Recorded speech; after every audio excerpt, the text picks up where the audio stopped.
Kəndlərin birində balaca bir dovşan yaşayırdı. Onun adı Mimo idi. Mimo çox qorxaq idi və həmişə tək gəzməkdən çəkinirdi.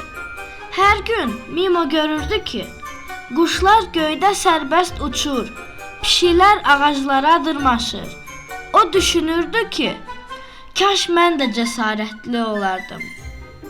Elə bu vaxt balaca bir quş yuvadan yerə düşdü və kömək istədi. Digər heyvanlar uzaqda idi.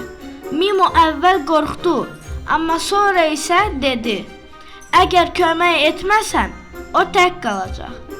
Mimo cəsarətini topladı, quşu götürdü və onu yenidən yuvaya qoydu. Digər heyvanlar gəldi və Mimoya təşəkkür etdilər. Hamı dedi: "Ən cəsarətli sənsən." Mimo başa düşdü ki, cəsarət qorxmamaq deyil, qorxsa da düzgün işi etməkdir. Cəsarət qorxunu məğlub edib yaxşılıq etməkdir.